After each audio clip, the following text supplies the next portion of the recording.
पंडित जी को पामादोक वंचना, सभी को सादर जय जिनेन्द्र। सादर जय जिनेन्द्र। सादर जय जिनेन्द्र पंडित जी। सादर जय जिनेन्द्र प्रणाम भाई साहब। साहब, जय जिनेन्द्र सभी को जय जिनेन्द्र प्रणाम भाई साहब। आज सभी को गायक साहब भी मौजूद है पंडित जी, एक भजन सुन लीजिए। हाँ सुनाइए सुनाइए। मक्खन जी, मक्खन अंकल से एक भजन सुन लीजिए पहले। आप मेरे को आवाज दीजिए, मेरे को आवाज आ रही है, मेरी आवाज आ रही है? एकदम पंडित जी। अरे श्रीमान सर्वप्रथम सबसे पहले प्रारंभ मंगलाचरण कर देते हैं। जय बोलिए श्री अनंत अनंत सिद्ध परमेष्ठी भगवान की जय। जय श्री ओम नमः सिद्धेभ्य, जय श्री ओम नमः सिद्धेभ्य, जय श्री ओम नमः सिद्धेभ्य। नमो अरहंताणम, नमो सिद्धाणम, नमो आयरियाणम, नमो उवज्जायाणम, नमो लोये सब्बसाहूणम, नम्यूणजिणं वीरम अनंतवर्णानदंसण सहावम, बोत्सामि नियमसारम केवली सुध केवली भणिदम। नियम सार जी में गाथा नंबर 75 पढ़ेंगे। पहले बाबार विप मुक्का चौबिहाराहणा सयारत्ता, निगंथा निमोहा साहुदे एरिसा होंती। हाथ जोड़िए। थे ज्ञान सागर गुरु मम प्राण प्यारे, थे पूज्य साधु गण से बुध मुख्य न्यारे, शास्त्रानुसार चलते मुझको चलाते, बंदो उन्हें विनय से सिर को झुकाते, बंदो उन्हें विनय से सिर को झुकाते, बंदो उन्हें विनय से सिर को झुकाते। श्रीमान सुमधुर स्वर के धनी श्रीमान भाई साहब मक्खनलाल जी जैन काला, कोलकाता निवासी, अभी ग्रुप में उपस्थित हैं। उनसे विनम्र निवेदन है कि आप हमें भजन सुनाने की कृपा करें। प्लीज मक्खनलाल जी काला।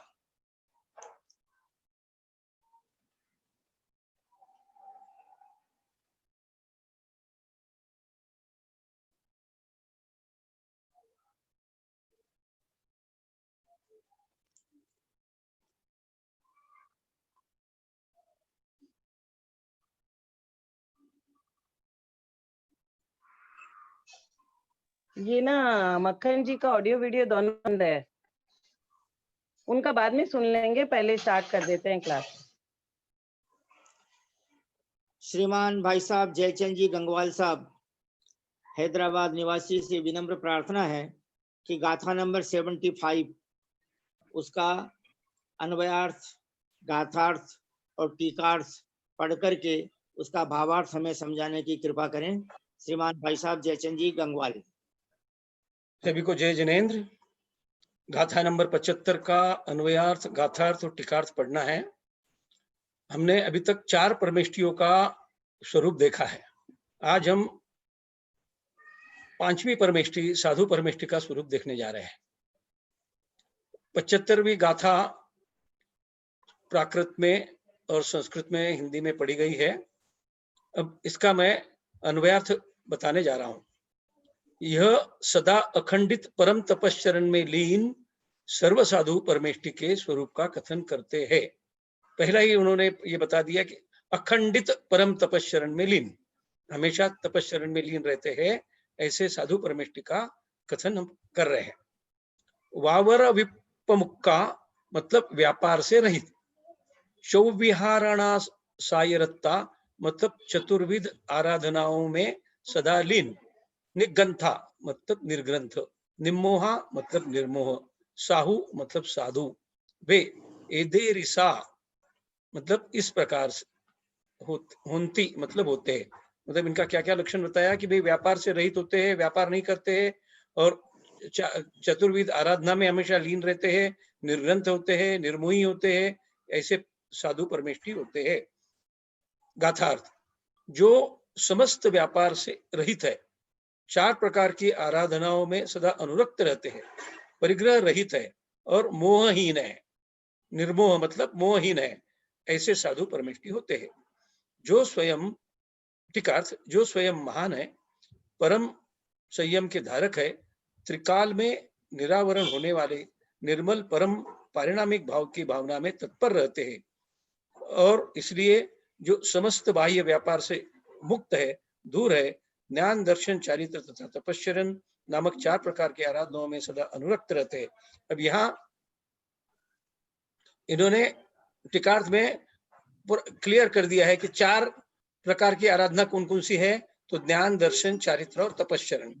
और व्यापार से क्यों मुक्त है कि त्रिकाल में निरावरण रहने वाले, निरावरण मतलब निर्वस्त्र, दिगंबर, त्रिकाल में दिगंबर रहने वाले, निर्मल परम पारिणामिक भाव की भावना में तत्पर रहते हैं। हमेशा पारिणामिक मतलब अच्छे भावनाओं में, निर्मल भावनाओं में तत्पर रहते हैं और वो निर्ग्रंथ है, दिगंबर है, इसके लिए उनको बाह्य व्यापार की कोई जरूरत ही नहीं है, समस्त बाह्य व्यापार से मुक्त है, दूर है।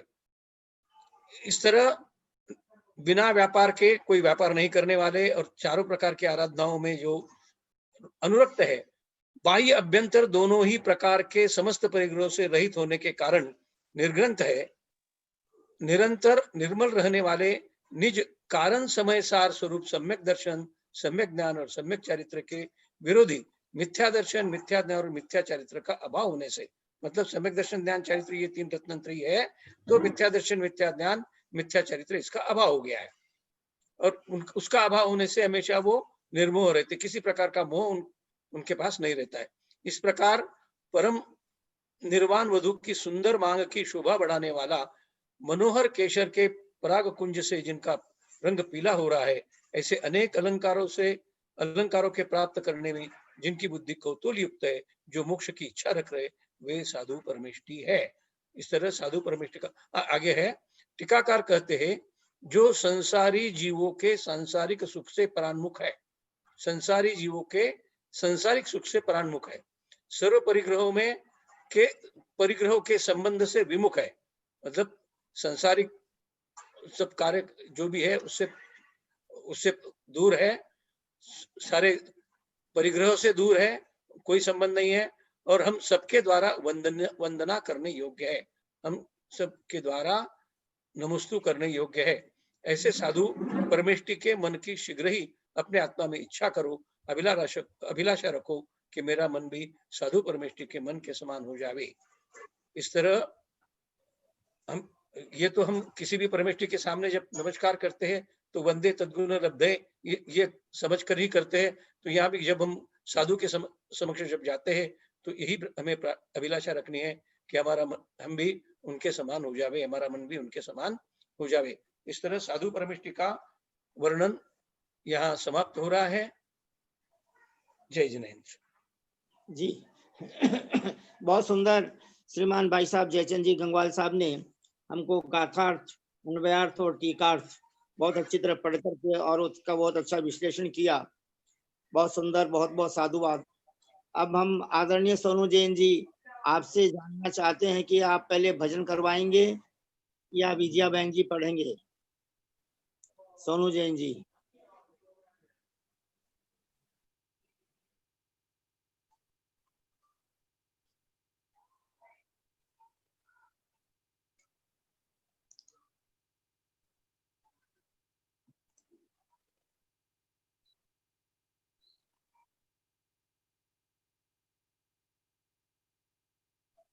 अब हम आदरणीय विजया बहन जी ठोलिया साहब नागपुर निवासी से विनम्र प्रार्थना करते हैं कि आप गाथा नंबर 75 में परम पूज्य गणिनी रत्न आर्यका माता जी श्री ज्ञानमती माता जी ने जो टीका का अर्थ लिखा है वह पढ़ करके आप हमें समझाने की कृपा करें।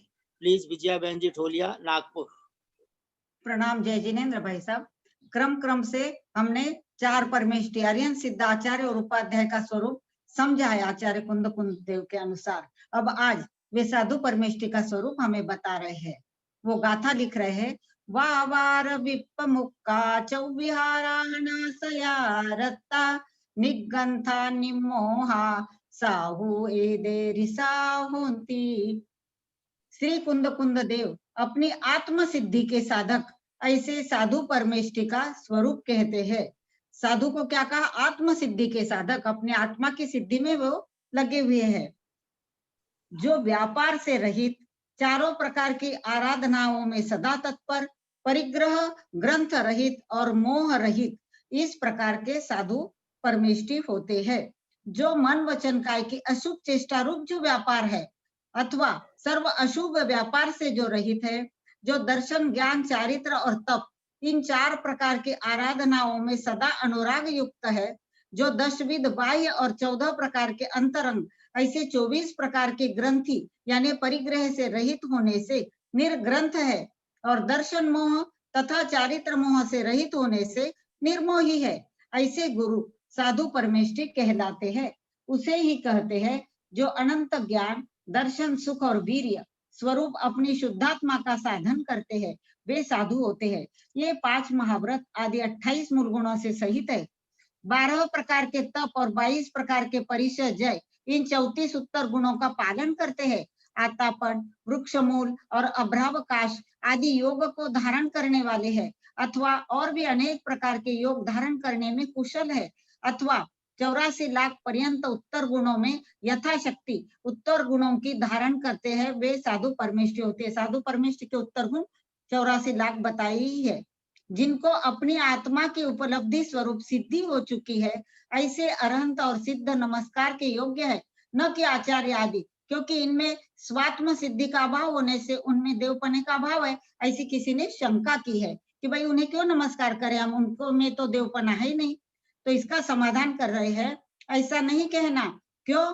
क्योंकि रत्नत्रय को ही देवत्व है, रत्नत्रय को ही देवत्व कहा है, और वह रत्नत्रय इनमें भी विद्यमान है।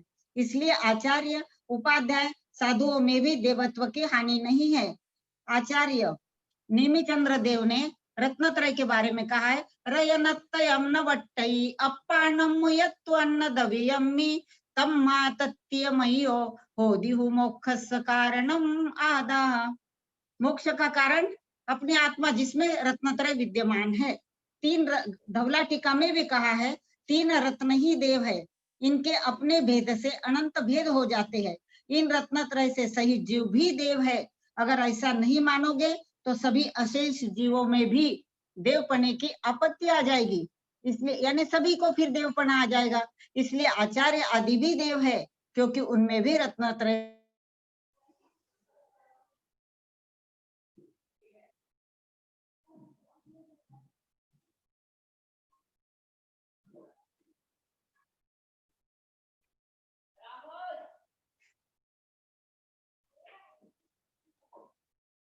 शंका उठाए हैं। आचार्य आदि में स्थित जो रत्नत्रय है, वे संपूर्ण कर्मों का क्षय करने वाले नहीं है, क्योंकि वे एक देश रत्नत्रय है, ऐसा नहीं कहना। उत्तर दे रहे हैं, अग्नि समूह का कार्य है पलाल के ढेर को जला देना, सो वह कार्य उसके एक कण यानी चिंगारी में भी पाया जाता है। संपूर्ण अग्नि की एक चिंगारी भी पलाल के ढेर को जला सकती है। इसलिए आचार्य आदि भी देव है, यह बात निश्चित हुई। फिर से शंका कर रहे हैं, पंच परमेष्टि में पूज्यता है, यह बात तो मैंने समझ ली, किंतु सर्व कर्म मल से रहित सिद्धों के पहले अरहंतों को नमस्कार कैसे किया? तो इसका समाधान कर रहे, ऐसा नहीं कहना। सिद्ध भगवान सभी की अपेक्षा गुणों में अधिक है। यह ज्ञान भी अरहंत के उपदेश से ही होता है। यह ज्ञान हमें किसने दिया? अरिहंत भगवान ने दिया कि सिद्ध सर्वश्रेष्ठ है गुणों की अपेक्षा से।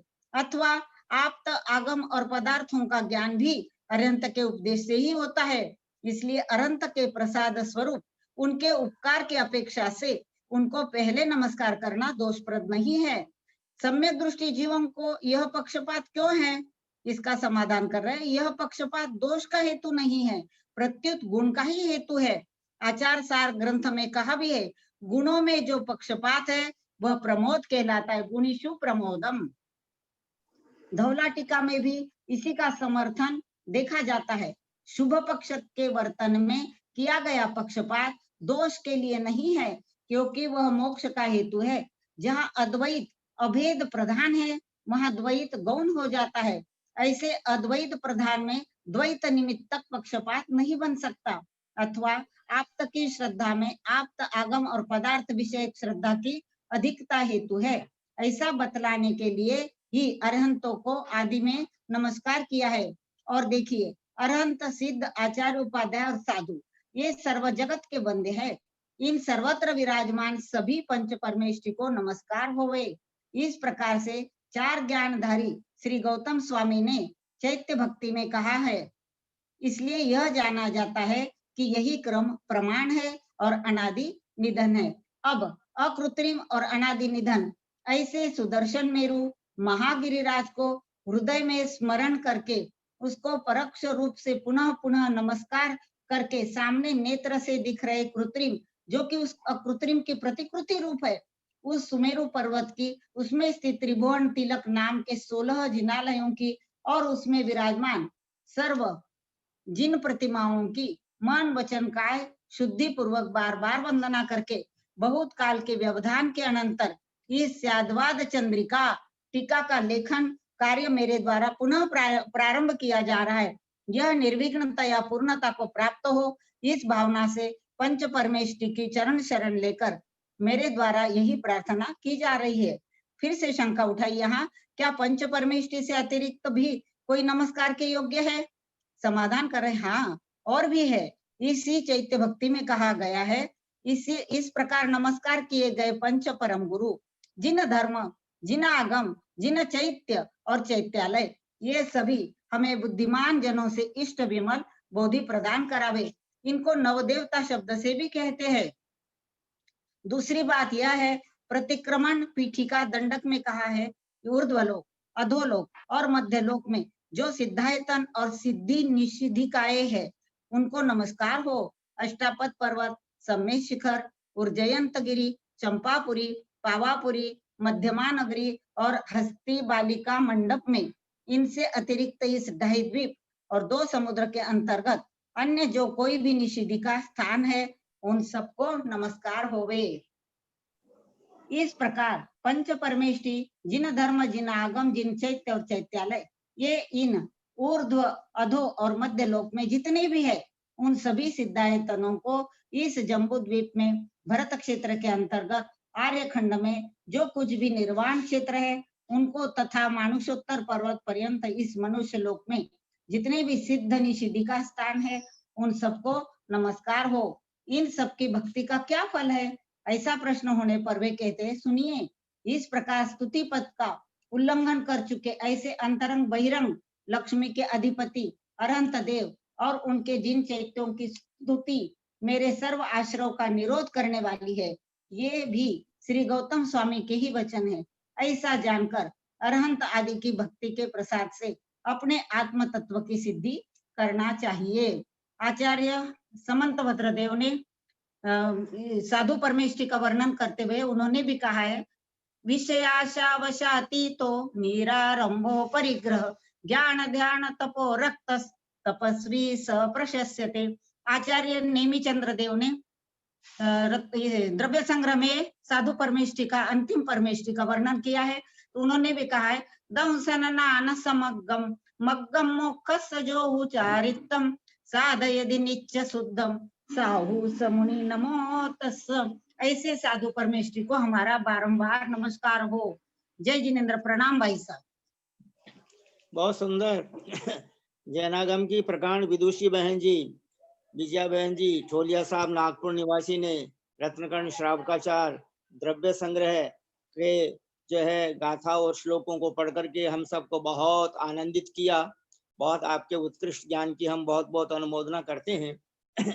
अब हम आदरणीय सोनू जैन जी सीए साहब, आपसे विनम्र प्रार्थना करते हैं कि पहले आप गाथा नंबर 75 का पद्यानुवाद गाने की कृपा करें और उसके बाद में गाथा नंबर 74 का पूरा वर्णन नियम देशना से आचार्य रत्न श्री विशुद्ध सागर महाराज ने जो धर्मोपदेश दिए हैं वो अभी सुनाने बाकी हैं, इसलिए आप वो 74 नंबर की गाथा का पूरा वर्णन सुनाने की कृपा करें। पहले 75 का पद्यानुवाद पढ़ने की कृपा करें। आराधना स्वयं की करते सदा है, व्यापार लौकिक तजे जड़ संपदा है। निर्गंथ ग्रंथ बिन सोबत वीत मोही, वे साधु पूज उनको भव भीत मोही। आचार्य भगवान कुंद कुंद स्वामी ने आचार्य परमेष्ठी के स्वरूप का कथन करते हुए बताया था कि जो पंचाचार में लीन है और जिन्होंने आकिंचन स्वभाव को प्राप्त किया है, संपूर्ण परिग्रह की सेना से परे हैं, ऐसे वे आचार्य परमेष्ठी स्वयं स्वयं भवातीत पुरुषार्थ में लवलीन है। उन आचार्य परमेष्ठी को हम सभी नमस्कार करते हैं। टीकाकार पद्म प्रभ मलधारी देव अपने गुरु चंद्र कीर्ति महाराज का स्तवन करते हुए कह रहे हैं कि जो संपूर्ण इंद्रियों के व्यापार से विमुक्त तथा उसके आलंबन से रहित है, आकुलता से रहित है, हमेशा अपने हित में लवलीन रहते हैं, जो निर्वाण का कारण रत्नत्रय धर्म है उसमें लवलीन है, जिन्होंने कषायों का समन किया है, इंद्रियों का दमन किया है, मैत्री और दया के जो मंदिर है उनके निर्मल मन की मैं वंदना करता हूँ। यहाँ मुनिराज की वंदना नहीं कर रहे, ऐसे निर्मल गुणों से युक्त जिसका मन है, ऐसे निर्मल मन वाले मुनि को मेरा नमस्कार हो। इसलिए कोई निर्मल वस्तु है तो मुनि का मन है, कहीं भी है मुनि मन सम उज्ज्वल नीर। नीर को क्या कहा गया है? नीर जैसा मुनि का मन, मुनि के मन को नीर के समान उज्जवल कहा गया। उनके मन में कोई कपट, कोई पाप, कोई कुछ भी नहीं होता। कैसे नहीं होता? जब एक मुनि अपनी साधना कर रहे थे तो राजा ने उनके गले में सर्प डाल दिया और रानी ने उपसर्ग मिटा दिया। दोनों को क्या मिला? समान आशीर्वाद मिला। तो राजा का मन ये हुआ कि ऐसे मुनि जिनको मैंने इतना उपसर्ग किया और ये मुझे आशीर्वाद दे रहे हैं। सोचिए मुनि का मन कैसा होता है। और यदि अपना भी मन ऐसा हो जाए कि हमें कोई व्यक्ति कुछ गाली दे रहा है, कुछ घटिया बात बोल रहा है, कुछ ऐसी बात जो कि हम है ही नहीं, लेकिन हम उसे निर्मल मन से सुन लें और उसका कुछ भी उत्तर ना दे, तो हम भी तिर जाएंगे, क्योंकि सारे झगड़े वही होते हैं कि इसने मुझे ऐसा क्यों बोला। उसी से हमारा परिणाम बिगड़ जाता है। किसी जल में जंतु कीचड़ आदि हो सकते हैं, परंतु आपके मन में किसी प्रकार का रागात्मक द्वेषात्मक दोष लेस मात्र भी नहीं है। जैन दर्शन में जिनको पाठक कहा जाता है, अध्यापक कहा जाता है, वे उपाध्याय परमेष्ठी होते हैं। आगम में उपाध्याय परमेष्ठी को पाठकाचार्य भी कहा जाता है। प्रत्येक यति संघ में 5 प्रकार के मुनि पदों की व्यवस्था होती है। उन्हीं पदों में से एक पद है उपाध्याय परमेष्ठी का। आचार्य, उपाध्याय, गंधर्व, प्रवर्तक, स्थवीर, ये सब पद जिस संघ में है, उस संघ में यदि कोई जीव मोक्ष मार्ग पर बढ़ता है तो आगम कहता है कि यही सबसे प्रशस्त संघ है। गण गच्छ की दृष्टि से जहाँ सामान्य रूप से 2 साधक हो, 3 हो, ठीक है, 5 का जो समूह है उसे उत्कृष्ट संघ कहा है। मूलाचार में मूलाचार पढ़ने की बहुत आवश्यकता है, हमें कहाँ क्या लिखा है उसका ज्ञान होना चाहिए। आचार्य, उपाध्याय, प्रवर्तक, गंधर आदि ये पद की व्यवस्था है, क्योंकि आचार्य परमेष्ठी ने दीक्षा तो दी है, परंतु उनके पास अनेक काम है। एक काम थोड़ी ना होते हैं, उनके बहुत से काम होते हैं। जो आचार्य होते हैं, जैसे हमारे देश के जो प्रधानमंत्री हैं, उनके पास एक काम तो नहीं, एक स्टेट का तो ध्यान नहीं रखना उन्हें तो पूरे देश का ध्यान रखना है। स्वतंत्र अध्यापक नहीं होगा तो उतना अच्छा अध्ययन नहीं हो सकता। इसलिए आगम में ये व्यवस्था है कि आचार्य संघ में उपाध्याय परमेष्ठी हो। ऐलाचार्य भिन्न पद है जो आचार्य से छोटे होते हैं, परंतु आचार्य है। आचार्य भगवान कुंद कुंद स्वामी गाथा संख्या 74 में उपाध्याय परमेष्ठी का स्वरूप बता रहे हैं, परंतु ध्यान रखना कि आचार्य उपाध्याय दोनों ऐसे पद हैं जहाँ यति समूह है, यति संघ है तो आचार्य है, और यदि यति संघ नहीं है तो किसकी आचार्य है। ये कोई ऐसा पद नहीं जो सम्मान का पद हो, ये व्यवस्था का पद है। अकेले एक उपाध्याय घूम रहे हो तो उसे आगम उपाध्याय नहीं कहेगा। आचार्य के संग में जो साधुओं को उपाध्याय अध्यापक कार्य करा रहे हैं वे उपाध्याय है। आचार्यों के संग में जो साधुओं को अध्यापन कार्य करा रहे हैं वे, क्योंकि आचार्य के संग में भी मुनि तो बन जाते हैं, 3 गुप्ती 5 समिति उनके है, लेकिन उनको ज्ञान और बढ़ाना है अपना, तो क्या करते हैं, उपाध्याय उन्हें पढ़ाते हैं। उपाध्याय परमेष्ठी के 25 मूल गुण होते हैं, जो मुनियों के 28 मूल गुण हैं। वे आचार्य उपाध्याय के तो रहेंगे ही। 11 अंग 14 पूर्व का ज्ञान जिनको हो वो उपाध्याय परमेष्ठी आगमानुसार कहे जाते हैं। इस दृष्टि से वर्तमान में उपाध्याय नहीं है, पर दूसरी दृष्टि से उपाध्याय परमेष्ठी के लिए आचार्य नेमिचंद्र सिद्धांति देव ने बहुत कुछ लिखा है, जो रत्नत्रय से युक्त है, नित्य ही धर्म का उपदेश देने में निरत है और यतियों है। ऐसे उपाध्याय परमेष्ठी को मेरा नमस्कार हो। जितनी बार आप गुणों का नमस्कार करोगे उतना आपका शुभ बढ़ता जाएगा। तो हमें हमेशा कोई भी चीज की अनुमोदना करनी चाहिए, नमस्कार करना चाहिए और अपने पुण्य को हमेशा बढ़ाते रहना चाहिए। क्योंकि अभी हम गृहस्थ है, श्रावक है, कर्मों की निर्जरा कर नहीं सकते, कर सकते हैं तो क्या पुण्य बढ़ा सकते हैं।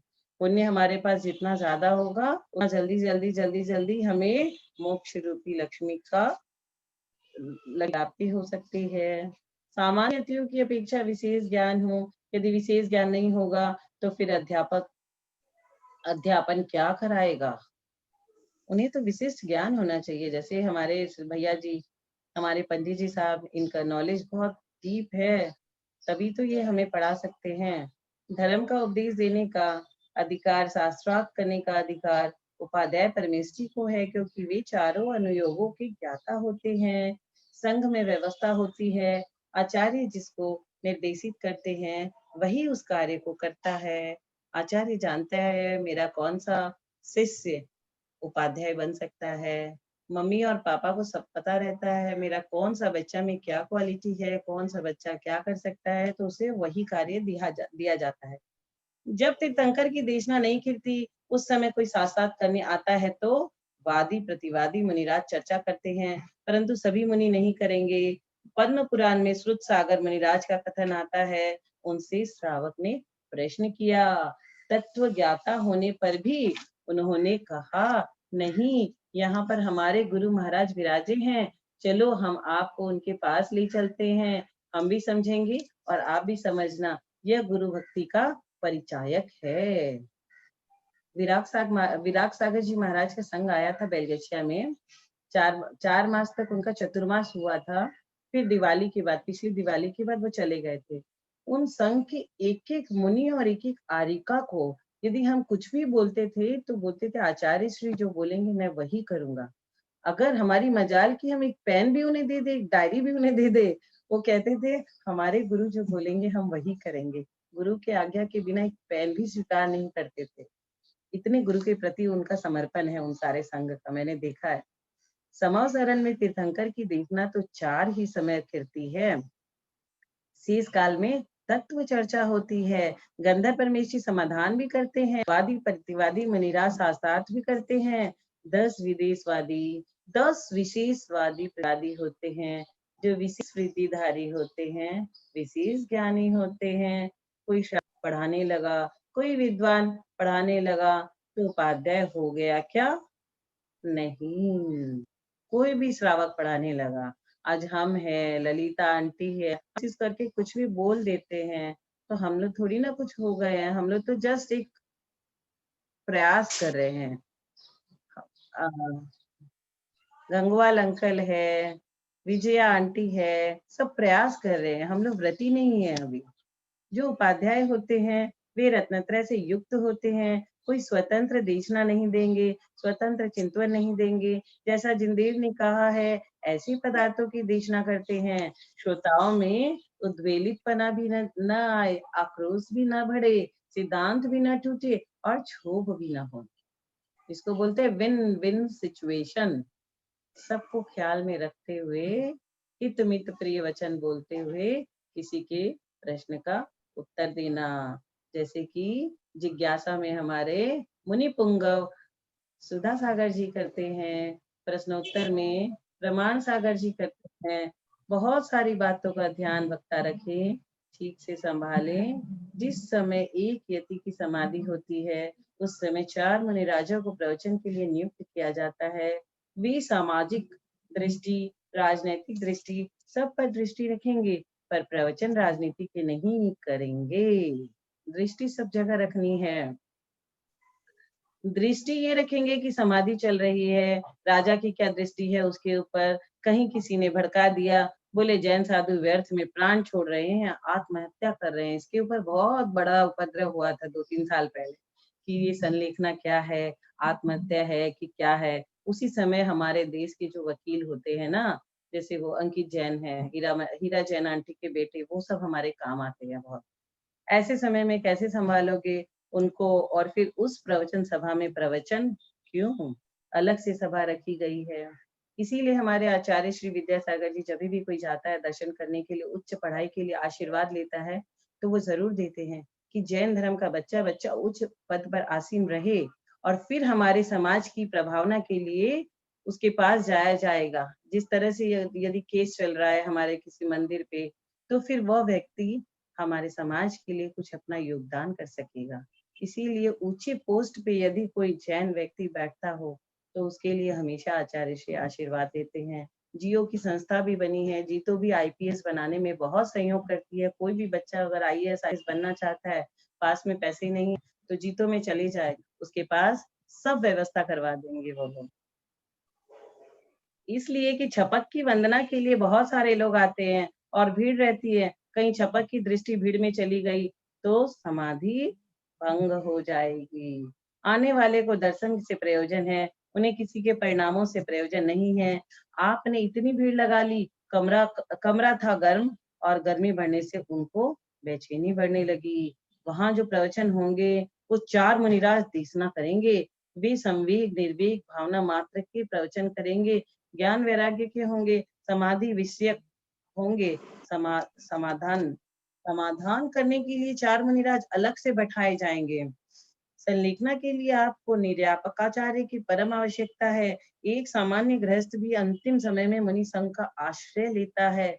योगी को तो अपने आप में सबसे पहले आश्रय ले लेना चाहिए। श्रावक के जब समाधि के भाव होते हैं, तो ग्रह का त्याग करके चतुर्विद संघ के सानिध्य में अपने निर्मल परिणामों से समाधि की साधना करता है। समाधि बड़ी मुश्किल है।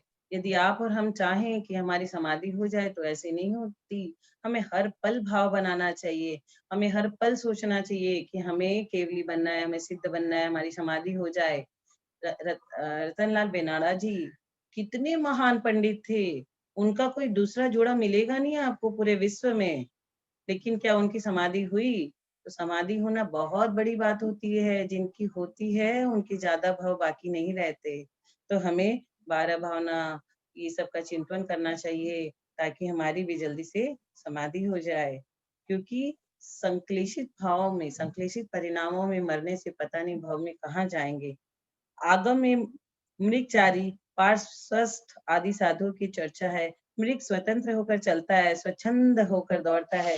इसी प्रकार से यति यदि संग को छोड़कर स्वच्छंद विचरण कर रहा है, तो उसे मृगचारी कहा गया है। पार्श्वस्थ उसे कहा है जो मूल आचरण का ही विरोध कर बैठे, ऐष्णा आदि समितियों का निर्मल पालन न कर रहा हो। ऐसे साधक के लिए कुंद स्वामी ने कहा है कि उनके पास मत बैठना। आपके समान गुण वाला हो उसके साथ रहे, अथवा जो आपसे अधिक गुण वाले हो तो आप ऐसी संगति करे। हीन गुण वालों की संगति न करे, क्योंकि शिथिलाचार बढ़ेगा और नियम परिणामों में अशुद्धि होगी तो अशुभ आश्रव होगा।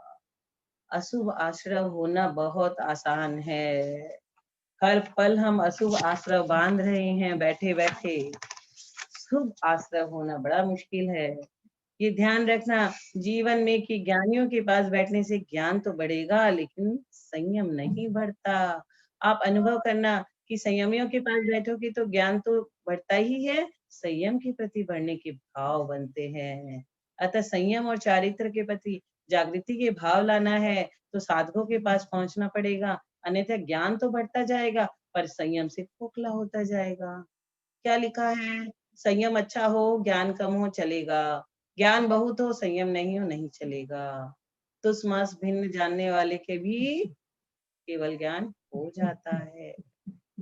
प्राचीन काल में अध्ययन के लिए गुरुकुल की व्यवस्था थी, उसमें ज्ञान पहले नहीं दिया जाता था, पहले दीक्षा दी जाती थी। जब बालक 8 वर्ष का हो जाता था उसका दीक्षा संस्कार होता था। ओम नमः सिद्धेभ्य पाठ पढ़ा करके सिद्धों का पूजन कराया जाता था। यज्ञोपवीत संस्कार करवाकर अध्यापक अध्ययन कराता था। अब वो 25 वर्ष तक ब्रह्मचारी दीक्षा चलेगी। सोचिए, इसके बाद वह गृहस्थ आश्रम में आना चाहे तो आ सकता है या आगे मोक्ष में जाना चाहे तो जा सकता है, लेकिन 25 वर्ष तक तो वो विद्यार्थी ब्रह्मचारी आश्रम में रहेगा तो ज्ञान और विद्या दोनों बढ़ेगी। और आज का समाज हमारा कहाँ जा रहा है? बोलते हैं हम मॉडर्न हैं, हॉस्टल में रहेंगे, लड़कों का पता नहीं, लड़कियों का पता नहीं। आप एकदम उनकी गहराई में जाओगे तो आपको लगेगा हो क्या रहा है और चल क्या रहा है। माँ बाप भी कैसे अलाउ कर देते हैं अपने बच्चों को, अकेले अकेले भेज देते हैं पढ़ाई की आड़ में, और वो क्या करते हैं नहीं करते हैं ये तो वे ही जानते हैं। और जो पहले की संस्कृति थी कि 25 साल तक बच्चों को ब्रह्मचर्य व्रत दिला दिया जाता था। आचार्य जिनसेन स्वामी ने अपने बारे में लिखा है कि शरीर से सुंदर नहीं थे परंतु सरस्वती शरीर को नहीं देखती। उन्होंने स्वयं लिखा कि मैं इतना सुंदर नहीं लेकिन सरस्वती महासिद्ध थी उनको। उनका महापुराण के समान 24 पुराण लिखने का विचार था, लेकिन क्या क्या कर सकते थे, कोई काल को टाल नहीं सकता। उन्होंने आचार्य वीर सिंह स्वामी के अधूरे ग्रंथ को पूरा किया था, इतने महान ज्ञाता थे वो। आचार्य वीर सिंह स्वामी की धवला टीका को पूर्ण किया था आचार्य जिनसेन स्वामी ने, परंतु जिनसेन स्वामी का जो उद्देश्य 24 पुराण लिखने का था वो पूरा नहीं हो सका। मात्र प्रथम तीर्थंकर का आदि पुराण लिख पाए थे। द्वितीय तीर्थंकर से अंतिम तीर्थंकर तक उनके शिष्य गुणभद्र स्वामी ने उत्तर पुराण के रूप में लिखा। अहो कुंद कुंद स्वामी का प्रबल पुण्य का योग था। ज्ञान विशेष, चरित्र विशेष और आयु की विशेष थी। भगवान महावीर स्वामी को मात्र 72 वर्ष की आयु मिली, मात्र 72 वर्ष की। कुंद कुंद स्वामी की आयु 91 वर्ष की कुछ माह कम थी।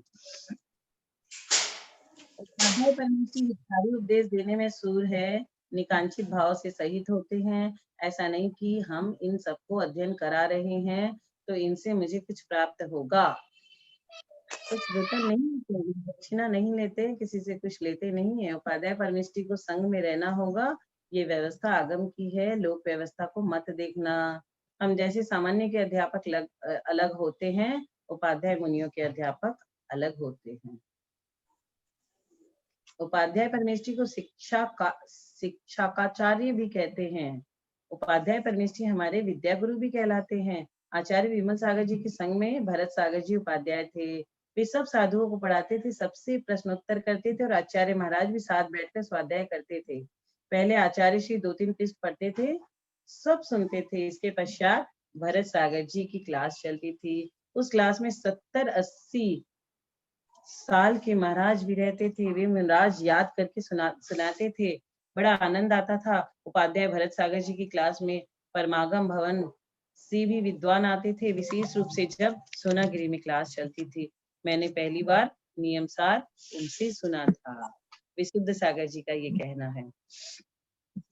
तो आचार्यों की तो बात क्या कहें, उपाध्याय की बात क्या कहें। उनके ज्ञान को कौन उनके ज्ञान को एक्सप्लेन कर सकता है।